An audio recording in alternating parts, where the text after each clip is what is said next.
The year was 1965, and Richard Wayne Penniman had already lived several lifetimes. He had invented something, not just a sound, a posture, a permission, a way of existing on a stage that the world had never quite seen before. He had taken rhythm and blues and church gospel and pressed them together until they ignited.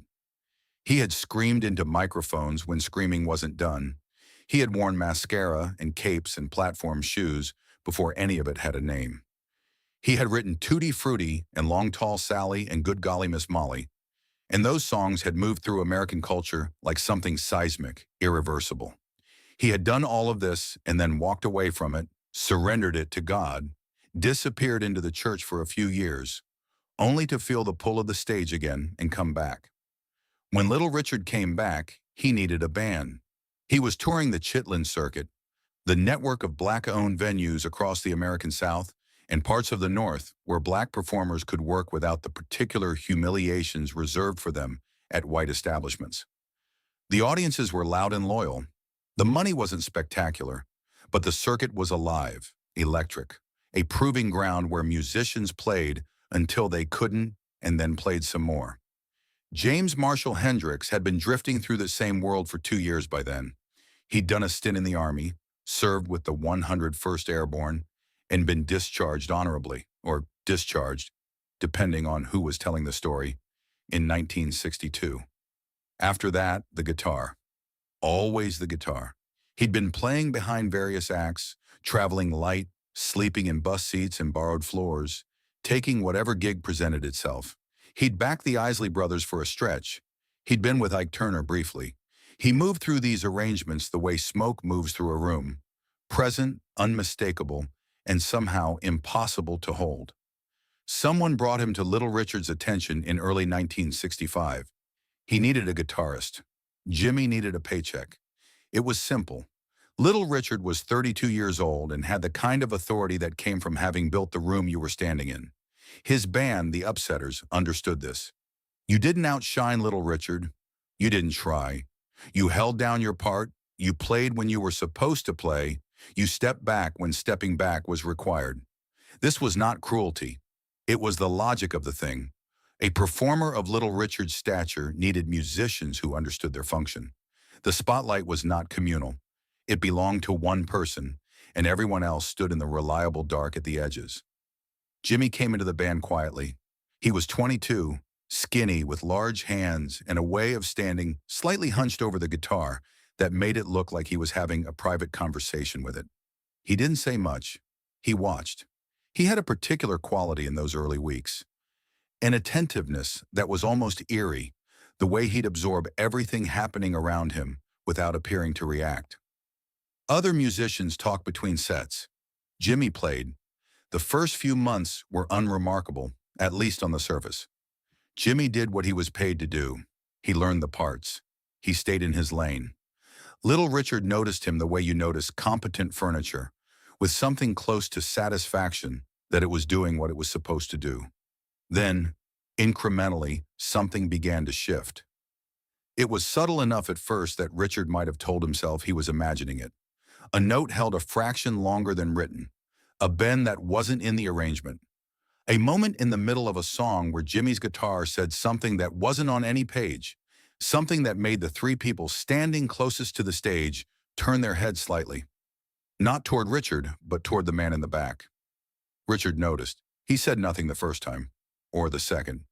By the third or fourth time, the noticing had turned into something with more weight.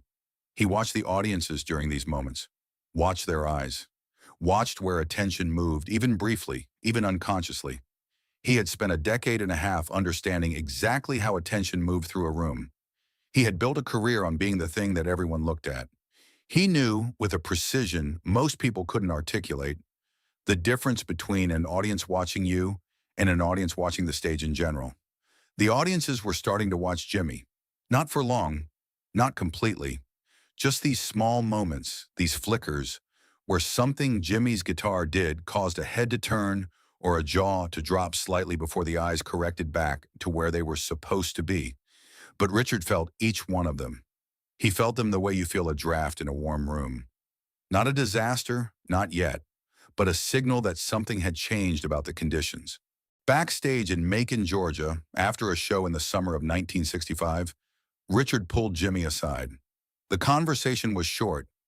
Richard told him he needed him to stay closer to the arrangement. Don't improvise so much.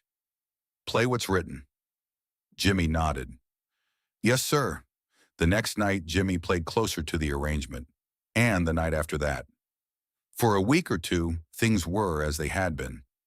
Richard watched and felt something that resembled relief, though it sat slightly wrong in his chest, slightly too close to something else. Then it happened again. There was a show somewhere in Tennessee, a packed house, a good night, the kind of night where everything was humming and the crowd was exactly where it needed to be. Richard was midway through a set, moving across the stage the way he moved when things were going well, when Jimi played something. It lasted perhaps 4 seconds, a phrase between verses, a thing that probably wasn't even intentional, probably just happened the way things happen when someone's hands know more than their mind does. 4 seconds. The front row went still. That specific kind of stillness, the kind that isn't boredom or confusion, but awe operating in silence before it finds its voice. Richard was facing the audience when it happened. He saw their faces. He saw exactly what had caused that stillness. He turned briefly, almost involuntarily, and looked back at Jimi. Jimi was watching his own hands, not performing for anyone, just following wherever the music went. Richard turned back to the audience and finished the song. He didn't say anything to Jimi that night. He didn't say anything for several days.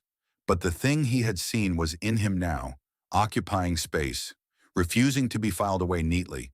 He had spent years, decades, thinking about what it meant to be on a stage, what the exchange between performer and audience actually was, where the power lived, how it could be gained, and how it could be taken. He had been on both sides of that equation. As a young man, he had been the one who caused stillness in rooms where other people expected to be the still causer. He knew what that looked like from the inside. He was looking at it from the outside now. The firing happened in late summer. It was not dramatic. It didn't happen on a stage or in front of witnesses. Richard told Jimi after a show that the arrangement wasn't working out, that he needed a guitarist who could stay tighter to the set. He paid him what he was owed, possibly a little more. Jimi took his pay and his guitar and his small bag of belongings and left. He didn't argue, didn't ask why, didn't say much of anything. Richard watched him walk away and felt something he wasn't immediately able to name.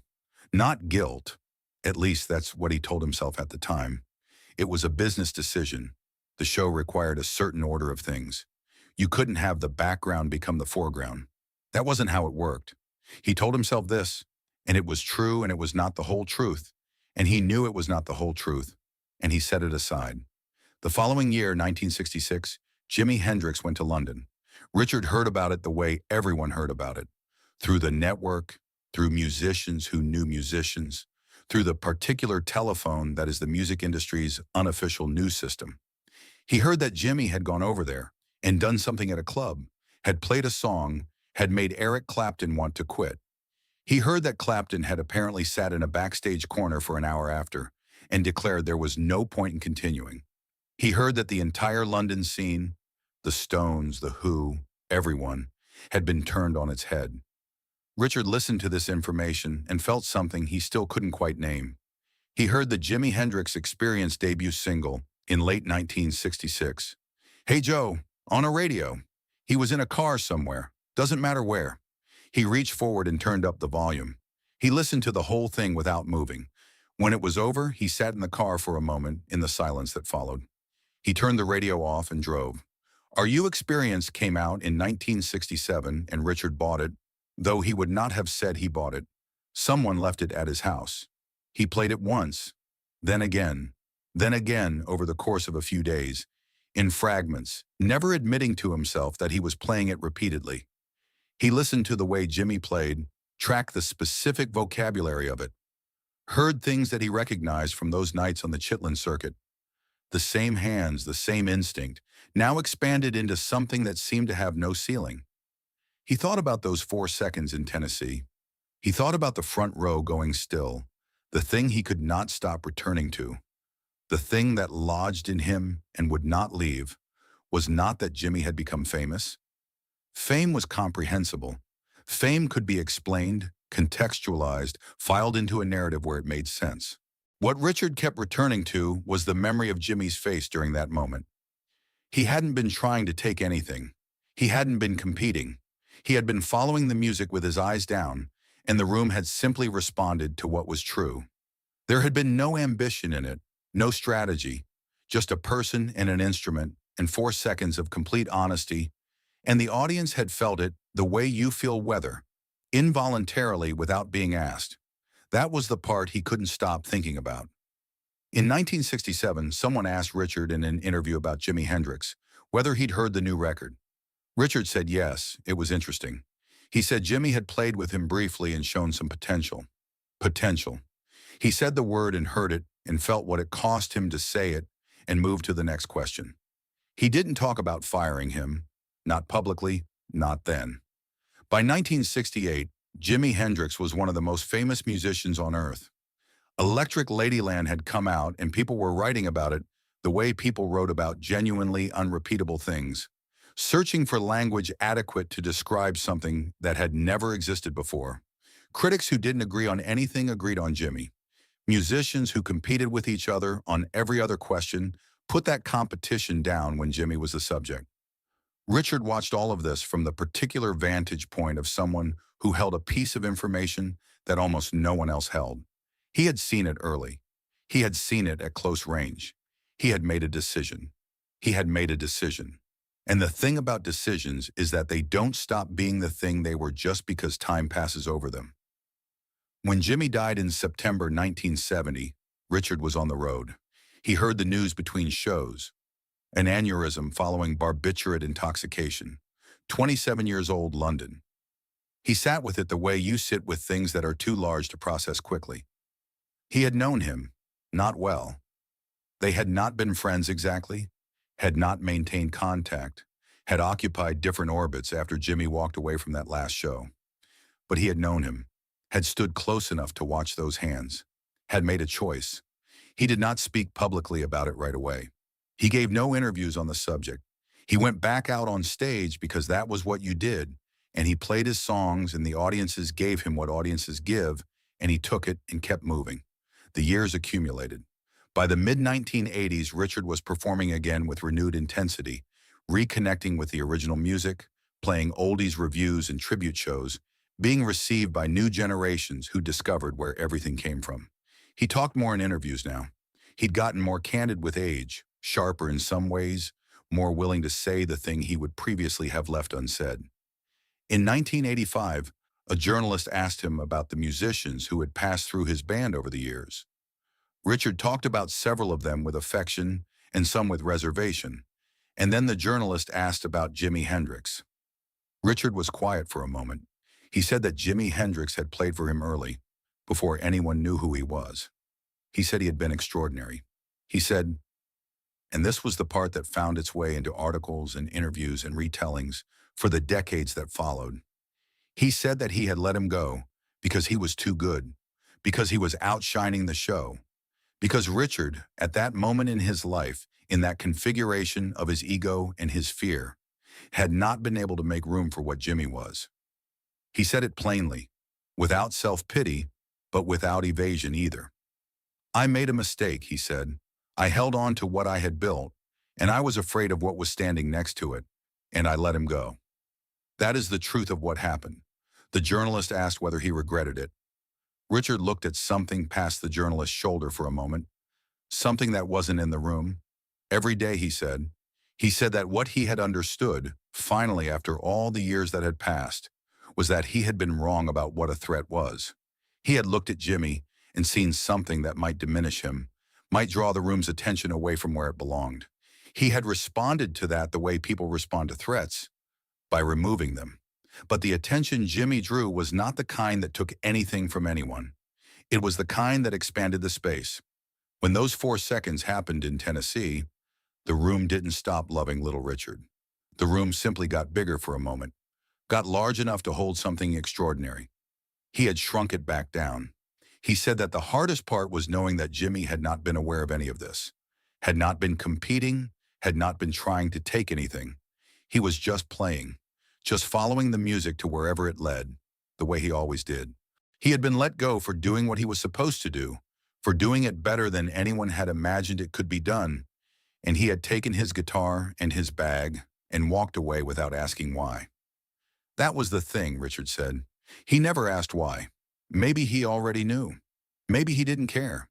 Maybe he had already understood something that Richard took 2 more decades to arrive at, that what he had was not diminished by standing next to something greater, that the night he fired Jimi Hendrix, he had not protected anything. He had only proven how much he had to lose. He had a lot to lose because he had built a great deal. That was true. Little Richard had built something that could not be taken back, had left permanent marks on American music that no amount of revision could erase. Tutti Frutti was still Tutti Frutti. Long Tall Sally was still Long Tall Sally. The debt the entire rock and roll tradition owed him is still vast and not fully paid. But he had looked at a 22-year-old with large hands and a quiet manner, and music coming out of him like water from a source, and he had felt afraid, and he had acted from that fear, and the person he had sent away had gone on to become unrepeatable. He said he thought about it when he heard the records. He said he thought about it when people asked him about influence and legacy, all those large conceptual words that journalists reached for when trying to describe what a life in music added up to. He said he thought about those 4 seconds in Tennessee and the front row going still and Jimmy's eyes on his own hands, following the music down. And he said quietly at the end of the interview that he was glad he had played with him at all, that even that brief window, those months on the road, the shows, the proximity, had given him something. He had been close enough to watch, close enough to feel what it felt like when a room changed size. Not everyone got that. He had been given it and thrown it away, and then been given the long, slow gift of understanding what he'd thrown away. That, he said, was its own kind of education. He picked up his glass and looked out the window and said nothing else.